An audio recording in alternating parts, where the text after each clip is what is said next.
નમસ્કાર દર્શક મિત્રો, રિયલ સમાચારમાં આપનું સ્વાગત છે। સમાચારોની શરૂઆત કરતા પહેલા એક નજર કરીએ આજના મુખ્ય સમાચાર પર। પ્રી મોન્સૂન કામગીરીના દાવા વચ્ચે મજુરા ગેટ રોડ પર ખુલ્લા ગટરનું ઢાંકણું જોવા મળ્યું। પાલિકાની તૈયારીઓ પર સવાલ ઊભા થયા। અડાજણમાં ટીવીએસ ઈવી શોરૂમમાં લાગી ભીષણ આગ, 15થી વાહનો થયા બળીને ખાખ। હજીરા કાંઠાના ગ્રામજનોનો કલેક્ટર કચેરી પર મોરચો, પર્યાવરણ બચાવવા ઉગ્ર માંગ કરવામાં આવી। અમરોલી પોલીસને મોટી સફળતા હાથ લાગી। મહિલાને બ્લેકમેલ કરી આત્મહત્યા માટે મજબૂર કરનાર આરોપીને ઝડપી પડાયો। સુમુલ ડેરીની ચૂંટણી જાહેર થતાં જ રાજકીય ગરમાવો, ફોર્મ ભરવાની પ્રક્રિયા ગતિમાં જોવા મળી। સુરતના યુવકે પોતાના જ પરિવાર પાસેથી 50 લાખ રૂપિયા પડાવવા માટે ફિલ્મી ઢબે અપહરણનું કાવતરું ઘડ્યું। સમાચાર વિગતે જોઈએ। ચોમાસાની હવે ગણતરીના દિવસો બાકી છે, ત્યારે સુરત મહાનગરપાલિકા દ્વારા શહેરભરમાં પ્રી મોન્સૂન કામગીરીના દાવા કરવામાં આવી રહ્યા છે। ડ્રેનેજ લાઇન, સ્ટ્રોમ લાઇન અને અન્ય વ્યવસ્થાઓની સમીક્ષા કરવામાં આવી રહી હોવાના દાવાઓ વચ્ચે મજુરા ગેટ વિસ્તારથી મજુરા ફાયર સ્ટેશન તરફ જતા મુખ્ય માર્ગ પર ખુલ્લું અને તૂટી ગયેલું ગટરનું ઢાંકણ જોવા મળ્યું હતું, જેને પગલે તંત્રની કામગીરી સામે સવાલો ઉઠી રહ્યા છે। પાલિકા દ્વારા ચોમાસા પૂર્વે કામગીરી હાથ ધરવામાં આવી હોવાનું જાણવા મળી રહ્યું છે। મળતી માહિતી અનુસાર આ ગટરનું ઢાંકણ છેલ્લા 10 દિવસથી તૂટી ગયેલું અને કોહવાયેલી હાલતમાં છે। સૌથી આશ્ચર્યજનક બાબત એ છે કે આ સ્થળ આઈટીઆઈ કોલેજ પાસે આવેલા વ્યસ્ત માર્ગ પર આવેલું હોવા છતાં અત્યાર સુધી કોઈ અધિકારીની નજર તેના પર પડી નથી। દિવસભર વાહનો અને રાહદારીઓની અવરજવર રહેતા વિસ્તારમાં ખુલ્લું ગટર અકસ્માતને આમંત્રણ આપી રહ્યું છે। ચોમાસાની શરૂઆત પહેલાં જ આ જોખમી દૂર કરવા માટે સ્થાનિકો જણાવી રહ્યા છે। વરસાદ દરમિયાન પાણી ભરાવાની સ્થિતિમાં ખુલ્લું ગટરનું ઢાંકણું જીવલેણ સાબિત થઈ શકે તેમ છે। આવી સ્થિતિમાં કોઈ દુર્ઘટના સર્જાય તો જવાબદારી કોના માથે આવશે તેના સવાલો ઉઠ્યા છે। ઢાંકણ યોગ્ય રીતે રિપેર કરી સુરક્ષિત બનાવવામાં આવે તેવી માંગ હાલ લોકોમાં ઉઠી છે। વરસાદ દરમિયાન પાણી ભરાવાની સ્થિતિમાં ખુલ્લું ગટરનું ઢાંકણું જીવલેણ સાબિત થઈ શકે છે। આવી સ્થિતિમાં કોઈ દુર્ઘટના ન સર્જાય તેવી લોકો આશા રાખી રહ્યા છે। જ્યારે જો દુર્ઘટના સર્જાય તો સવાલ એ ઉઠ્યો છે કે જવાબદારી કોની?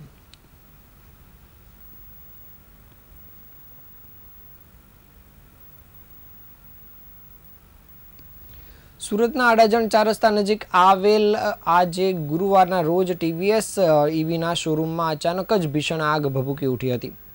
આ દુર્ઘટના એટલી ગંભીર હતી કે આગની જ્વાળાઓ બાજુમાં આવેલા એપોલો ફાર્મસી અને કૃષ્ણા રેસ્ટોરન્ટ સુધી પહોંચી ગઈ હતી, જેના કારણે બહાર પાર્ક કરેલા આશરે 15થી વધુ વાહનો બળીને સંપૂર્ણ ખાખ થઈ ગયા હતા। અડાજણ 4 રસ્તા નજીક આવેલ એક ટીવીએસ ઇલેક્ટ્રિક વ્હીકલના શોરૂમમાં અચાનક આગ લાગી ફાટી નીકળી હતી। વાહનોની બેટરીઓ અને જ્વલંતશીલ સ્પેર પાર્ટ્સના કારણે આગે જોતજોતામાં વિકરાળ સ્વરૂપ ધારણ કર્યું હતું, જેના લીધે શોરૂમમાં રાખેલા વાહનો બળીને ખાખ થયા હતા। આકાશી ધુમાડા અને વિકરાળ જ્વાળાઓ પાડોશમાં આવેલી ફાર્મસી અને એક જાણીતી હોટલ સુધી પહોંચી હતી, ત્યાં પણ ભારે નુકસાન થયું હતું। આ દ્રશ્યો જોઈને સ્થાનિક રહીશોમાં ભારે નાસભાગ અને ભયનો માહોલ સર્જાયો હતો। ઘટનાની જાણ થતાં જ સુરત ફાયર બ્રિગેડની પાલનપુર, જહાંગીરપુરા, મોરાભાગળ અને મુગલીસરા સહિતના 5 સ્ટેશનની 10થી વધુ ફાયરની ગાડીઓ તાત્કાલિક ઘસી આવી હતી। ડેપ્યુટી ચીફ ઓફિસરના જણાવ્યા અનુસાર ફાયર ફાઇટરોએ ચારેય તરફથી પાણીનો મારો ચલાવીને આગને વધુ ફેલાતી અટકાવી હતી અને ભારે જહેમત બાદ તેના પર કાબૂ મેળવ્યો હતો। સદનસીબે આ દુર્ઘટનામાં કોઈ નાગરિક ઇજાગ્રસ્ત કે જાનહાનિનો ભોગ બન્યો નથી અને હાલમાં ફાયર વિભાગ દ્વારા કુલિંગની પ્રક્રિયા ચાલી રહી છે।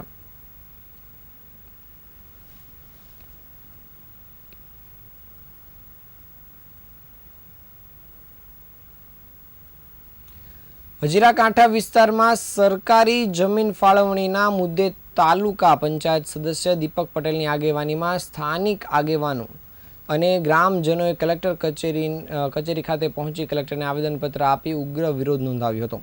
આવેદનપત્રમાં જણાવાયું હતું કે રાજગીરી ગ્રામની સર્વે નંબર 52થી આશરે 500 વીઘા સરકારી જમીન જીઆઈડીસીને ફાળવવાના નિર્ણયથી આસપાસના 4 ગામોના અસ્તિત્વ સામે ગંભીર ખતરો ઊભો થયો છે।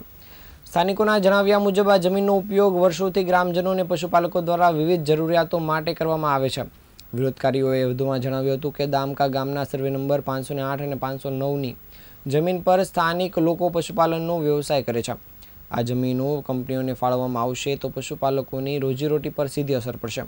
સ્થાનિકોએ એવો આક્ષેપ કર્યો છે કે સરકારી જમીન કંપનીઓને સોંપવામાં આવતા વરસાદી પાણીના નિકાસ માટેની કુદરતી ખાડી રૂંધાઈ જશે, જેના કારણે સમગ્ર વિસ્તારમાં પૂર જેવી પરિસ્થિતિ સર્જાવાનો ભય છે. આ ઉપરાંત રજૂઆતમાં ગંભીર આક્ષેપ કરવામાં આવ્યા હતા કે કાયદાકીય રીતે પ્રતિબંધિત અને ક્રિટિકલ ઝોન તરીકે ઓળખાતી CRZ1 શ્રેણીની સરકારી જમીન ગેરકાયદેસર રીતે કંપનીઓને ફાળવવામાં આવી રહી છે. આ નિર્ણયથી પર્યાવરણને નુકસાન થવાની સાથે સ્થાનિક રહીશોના હિતોને પણ ફટકો પહોંચશે. ગ્રામજનોએ સરકાર અને જિલ્લા વહીવટીતંત્રને જમીન ફાળવણીનો નિર્ણય તાત્કાલિક રદ કરવા તેમજ સ્થાનિકોના હિતો માટે પ્રાથમિકતા આપવાની માંગ કરી છે.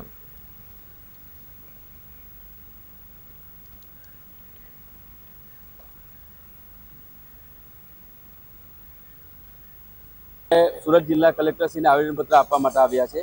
આવેદનપત્ર આપવાનું મુખ્ય કારણ હજીરા કાંઠા વિસ્તારમાં AMNS અને અદાણી જેવી મહાકાય કંપનીઓ દિવસે ને દિવસે હજીરા કાંઠા વિસ્તારની સરકારી તેમજ પ્રાઇવેટ કંપનીઓ પર મોટા પાયે કબજાઓ કરી રહી છે. ક્યાંક ને ક્યાંક સરકારને અંધારામાં રાખીને પણ આ કંપનીઓ સરકારી જમીનોને પણ હડપી રહી છે. એના વિરોધમાં અમે માનનીય કલેક્ટર સાહેબશ્રીને આવેદનપત્ર આપવા માટે આવ્યા છે. હજીરા કાંઠા વિસ્તાર દરિયા કિનારાવાળો વિસ્તાર છે. આ વિસ્તાર CRZ વાળો વિસ્તાર પણ ઘણો મોટો છે. ખાસ કરીને દામકા ગામની 518 જે સરકારી પટ્ટર જમીન છે, એમાં 500 વીઘા જેટલી જમીન AMNS કંપનીને ફાળવવામાં આવી છે. એનો અમે સ્પષ્ટ વિરોધ કરવા માટે આવ્યા છીએ. આ એવી જમીન છે જે CRZ1માં આવે છે, જ્યાં સરકાર દ્વારા કોઈ પણ પ્રકારનું બાંધકામ કરી શકાય એમ નથી. છતાં પણ એમના દ્વારા ક્યાંક ને ક્યાંક સરકારશ્રીને અંધારામાં રાખીને આ જમીન પર કબજો કરવાના પ્રયત્ન કરી રહ્યા છે. એના વિરોધમાં અમે આવેદનપત્ર આપવામાં આવી રહ્યા છે. સુરત પોલીસે સાયબર ગુનાખોરી સામે એક મોટી કાર્યવાહી કરી છે. અમરોલી પોલીસની ટીમે એક એવી વ્યક્તિને ઝડપી પાડી છે જેણે મહિલા સાથે ઇન્સ્ટાગ્રામ પર મિત્રતા કેળવી, ત્યારબાદ તેના ખાનગી વિડીયો બનાવી તેને બ્લેકમેલ કરી આત્મહત્યા સુધીના પગલાં ભરવા મજબૂર કરી હતી. પોલીસે 2700 કિલોમીટરનો પીછો કરીને આ આરોપીને છત્તીસગઢથી પકડી પાડ્યો છે. મોરેલ પોલીસ સ્ટેશનમાં નોંધાયેલી ફરિયાદ મુજબ આરોપી અર્જુન ઉપાધ્યાય છેલ્લા 4 મહિનાથી ઇન્સ્ટાગ્રામ દ્વારા મહિલાના સંપર્કમાં હતો. આરોપીએ મીઠી વાતો કરીને મહિલાનો વિશ્વાસ જીત્યો હતો અને ત્યારબાદ તેના વિડીયો બનાવી લીધા હતા. જ્યારે મહિલાએ તેની સાથે વાત કરવાનું બંધ કર્યું ત્યારે આરોપીએ અસલી રંગ બતાવ્યો હતો. તેણે મહિલાને વિડીયો વાયરલ કરવાની ધમકી આપી હતી અને તેણીને આત્મહત્યા કરવા મજબૂર કરી હતી અને તેના પતિને મારી નાખવાની પણ ધમકી આપી હતી. મહિલા ત્રાસથી એટલી હદે હતાશ થઈ ગઈ હતી તે આત્મહત્યા કરવાનું વિચારી રહી હતી, પરંતુ પોલીસને આ બાબતની જાણ થતાં જ પોલીસે તાત્કાલિક કાર્યવાહી કરી હતી. અમરોલી પોલીસ ઇન્સ્પેક્ટર અને તેની ટીમ દ્વારા ટેકનિકલ સર્વેલન્સ અને હ્યુમન ઇન્ટેલિજન્સનો ઉપયોગ કરવામાં આવ્યો હતો. આરોપી મૂળ બિહારનો હોવા છતાં બિહાર, મધ્યપ્રદેશ અને છત્તીસગઢમાં સતત પોતાનું લોકેશન બદલી રહ્યો હતો. અમરેલી પોલીસની ટીમે લગભગ 2700 કિલોમીટરનો લાંબો અંતર કાપીને છત્તીસગઢના રાયપુર ખાતેથી મંતુકુમાર ઉર્ફે અર્જુન ઉપાધ્યાયને દબોચી પાડ્યો હતો. હાલ પોલીસે આ આરોપીની ધરપકડ કરવાની સાથોસાથ આગળની તપાસ કામગીરી શરૂ કરી છે.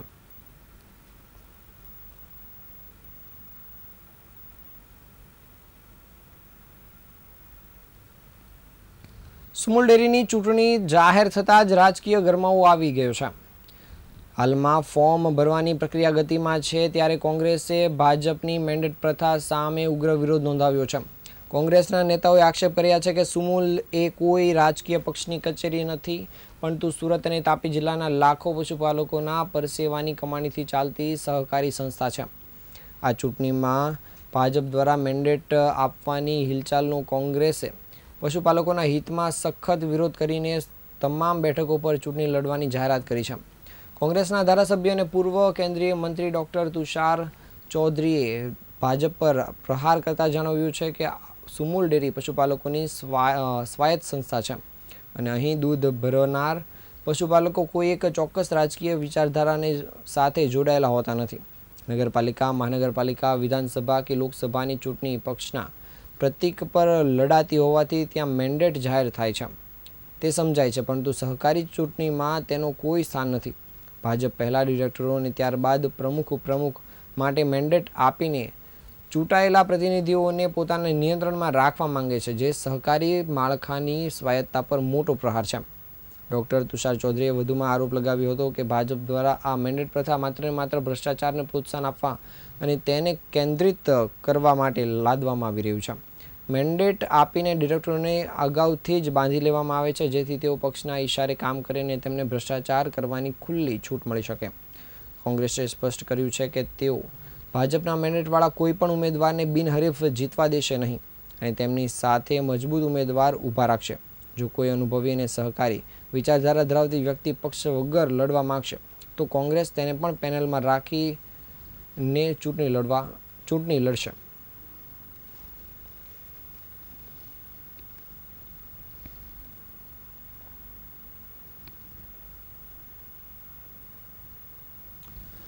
સુરતના ઉત્તરાણ વિસ્તારમાંથી એક યુવક ગુમ થયો હતો અને બાદમાં યુવકની પત્ની પર 50 લાખ રૂપિયાની ખંડણી ભર્યો મેસેજ આવ્યો હતો તેમજ એક વિડીયો મોકલવામાં આવ્યો હતો. આ મામલે ઉત્તરાણ પોલીસની ટીમે તપાસ કરીને યુવકને ગોધરાની હોટલમાંથી ઝડપી પાડ્યો હતો અને પોલીસ તપાસમાં યુવકે જાતે જ પોતાનું અપહરણ અને ખંડણીનું નાટક રચ્યું હોવાનું સામે આવ્યું છે. ઉત્તરાણના મોટા વરાછા ભક્તિનંદન ચોક પાસે રહેતા 36 વર્ષીય જિગ્નેશ તલાવિયા ડાયમંડ કંપનીમાં એકાઉન્ટન્ટ વિભાગમાં કામ કરીને પરિવારનું ગુજરાન ચલાવે છે. 22 જૂનના રોજ જિગ્નેશ ગુમ થયો હતો, જે અંગે પત્નીએ ઉત્તરાણ પોલીસ સ્ટેશન મથકે ગુમ થયાની ફરિયાદ નોંધાવી હતી. પરંતુ એટલું જ નહીં, બાદમાં તેની પત્નીને ગુમ થયેલા પતિના મોબાઈલ ફોનમાંથી હિન્દીમાં એક મેસેજ આવ્યો હતો, જે બાદ તેણીએ પોલીસમાં ફરિયાદ નોંધાવ્યા બાદ પોલીસે તપાસ કામગીરી શરૂ કરતા જ પોલીસે આ જિગ્નેશને ગોધરાની એક હોટલમાંથી ઝડપી પાડ્યો હતો. ડીસીપીએ જણાવ્યું હતું કે ગત તારીખ 22 જૂનના રોજ જિગ્નેશ ગુમ થયાની ફરિયાદ મળી હતી, જે જિગ્નેશના મોબાઈલ ફોન પરથી તેની પત્નીને મેસેજ પણ આવ્યો હતો, જેમાં 50 લાખ રૂપિયાની ખંડણી માંગવામાં આવી હતી. ઘટનાની ગંભીરતાને જોતા જ ઉત્તરાણ પોલીસ તાત્કાલિક તપાસમાં જોડાઈ હતી. તપાસ કરતા મેસેજ કરનાર વ્યક્તિ ઉજ્જૈન મધ્યપ્રદેશ ખાતે હોવાનું જાણવા મળ્યું હતું. પોલીસની ટીમો તાત્કાલિક ત્યાં રવાના થઈ હતી અને એક વિડીયો જિગ્નેશના મોબાઈલ ફોન પરથી મોકલવામાં આવ્યો હતો. તેમાં તેને બાંધેલી હાલતમાં તેમ રાખી અને પૈસા તાત્કાલિક મોકલવાની ધમકી પણ આપવામાં આવી હતી. આ વિડીયોને લઈને તપાસ કરતા વિડીયો ગોધરા ખાતે બન્યો હોવાનું જાણવા મળ્યું હતું અને પોલીસની ટીમ ત્યાં પણ પહોંચી હતી, જ્યાંથી જિગ્નેશ મળી આવ્યો હતો. જે બાદ પોલીસે જિગ્નેશની પૂછપરછ કરતા આખું કાવતરું સામે આવ્યું હતું. શેર માર્કેટમાં 50 થી 60 લાખ રૂપિયા હારી ગયા હોવાને કારણે તેણે આ કાવતરું રચ્યું હોવાનું સામે આવ્યું હતું. પરિવાર અને સગા સંબંધીઓ મદદ કરે તે હેતુથી તેણે અપહરણ અને ખંડણીનું નાટક રચ્યું હતું. આ સંદર્ભે ઉત્તરાણ પોલીસ દ્વારા યુવક વિરુદ્ધ પોલીસને ગેરમાર્ગે દોરવા અને ખોટા મેસેજ આપવા સહિતની કલમો હેઠળનો ગુનો નોંધી તપાસ કામગીરી શરૂ કરાઈ છે.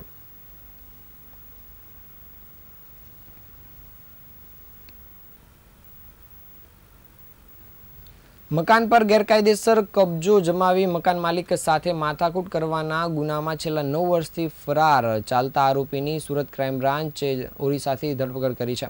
આરોપી ઓરિસ્સાના અંગુલ જિલ્લામાં આવેલ કોલસાની ખાણમાંથી ઝડપાયો હતો.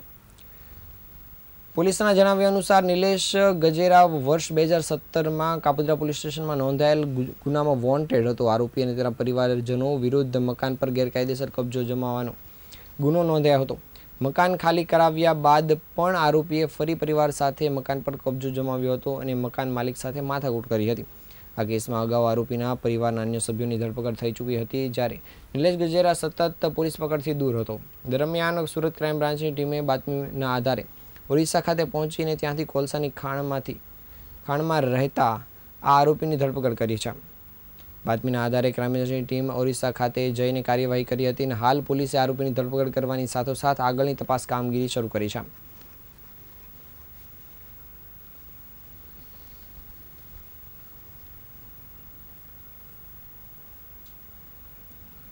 આ હતા આજના સમાચાર. નવા સમાચાર સાથે ફરી મળીશું. ત્યાં સુધી રજા આપશો. નમસ્કાર.